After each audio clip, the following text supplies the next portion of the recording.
अस्सलामुअलैकुम नाजरीन, अभी आपकी खिदमत में पेश है क्राइम टुडे न्यूज़। माशरे के खामियों को, सरकारी महकमों की लापरवाहियों को उजागर किया जा रहा है।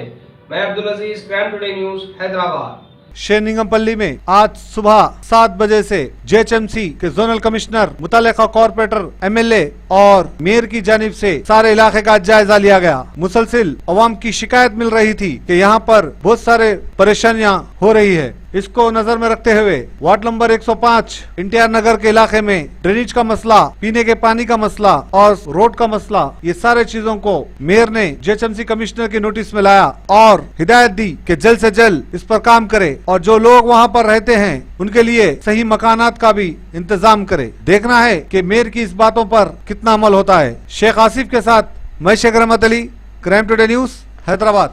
పరిస్థితులు మరి ఏ రకంగా ఉన్నాయి, ప్రజలు మరి ఏ ఇబ్బందులతోటి మరి ఈరోజు చాలా సమస్యలతోటి ఎదుర్కొని ఇబ్బందులు పడుతున్నారు. ఇలా స్వచ్ఛ సర్వేక్షణ అంటే ఇలా వాటర్ కానీ, ఇలా సివరేజ్ వాటర్ కానీ, తాగే డ్రింకింగ్ వాటర్ కానీ, రోడ్లు కానీ, మరి వాటికి సంబంధించిన సదుపాయాలు ఇంకా కొన్ని ప్లేసులలో కొత్తగా డెవలప్ అయ్యే మరి ఇట్లాంటి ఎన్టీఆర్ నగర్ ఇట్లాంటి ఏరియాలలో కొత్తగా డెవలప్మెంట్స్ వస్తున్నాయి కాబట్టి మరి ఇంటి నెంబర్ కూడా లేవని చెప్తున్నారు. మా గౌరవ ఎమ్మెల్యే గారు, కార్పొరేటర్ గారు, మా జోనల్ కమిషనర్ గారు, మా డీసీ గారు, మరి ఎలక్ట్రిసిటీ, వాటర్ బోర్డు అందరు అధికారులు కూడా రావడం జరిగింది. మరి అందరూ ఇక్కడ ఏమేమి ఇబ్బందులు ఉన్నాయనేది కూడా మరి ప్రత్యక్షంగా మరి చూడాలనే ఉద్దేశం రావడం జరిగింది. ఇక్కడ వాళ్ళకి ఇంటి నెంబర్ లేక మరి రేషన్ షాప్ కూడా లేదని చెప్పారు. ఇమీడియట్గా రేషన్ షాప్ కానీ, మరి ఓటర్ బూత్, మరి ఇక్కడ ఉన్న ఎలక్ట్రిసిటీ పోల్స్ కూడా కొన్ని లేవన్నారు, లైట్లు కూడా, అవి కూడా ఇమీడియట్గా మరి 2-3 రోజుల్లో రిస్టోర్ చేయమని చెప్పాం. దానికి సంబంధించిన ఎందుకంటే ఇలా కొత్తగా డెవలప్మెంట్ ఏరియా, ఇక్కడ కొంత ఇంటీరియర్ కూడా ఉంటుంది కాబట్టి మరి లైట్లు ఇవన్నీ కూడా అవసరం. మరి చిన్నపిల్లలు స్కూల్ పోయే వాళ్ళు అంతా రకాల ఇబ్బందిగా ఉంటుంది. దాంతోపాటు పారిశుద్ధ్యానికి సంబంధించి కూడా మరి తడి చెత్త, పొడి చెత్త వేరే వేయాల్సిన అవసరం ఉంది. దానికి వేరువేరుగా వేస్తానికి కూడా బిన్స్ కూడా ఇవ్వడం జరిగింది. ఆ బిన్స్ లేకపోతే మరి ఆ బిన్స్ కూడా ఇంకా కొద్దిగా సప్లై చేయడానికి కూడా సిద్ధంగా ఉంది. ఎందుకంటే కొత్తగా వచ్చిన డెవలప్మెంట్ ఏరియా, కిరాయి ఉన్న వాళ్ళు కానీ, కొత్తగా ఇల్లు కట్టుకున్న వాళ్ళు ఉంటారు కాబట్టి వాళ్ళకు ఆటో టిప్పర్స్ కూడా మరి ఇప్పటికే చాలా వరకు ఉన్నాయి. ఇంకేదన్నా సరిపోకపోతే ఆటో టిప్పర్స్ కూడా మరి ఇంకా ట్రిప్స్ కూడా పెంచే ప్రయత్నం చేస్తాం. కాకపోతే తడి చెత్త, పొడి చెత్త కానీ, రోడ్ల మీద మట్టి కుప్పలు కానీ ఇవన్నీ లేకుండా చేయాలి.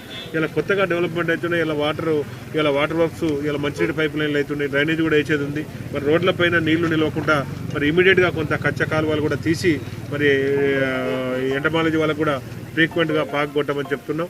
లేకపోతే దోమలు, మలేరియా ఇవన్నీ కూడా వచ్చే ఆస్కారం ఉంటుంది కాబట్టి దాన్ని కూడా కచ్చ కాలువ తీయమని చెప్పి మరి ఎమ్మెల్యే గారు, కార్పొరేటర్ గారు కూడా చెప్పడం జరిగింది.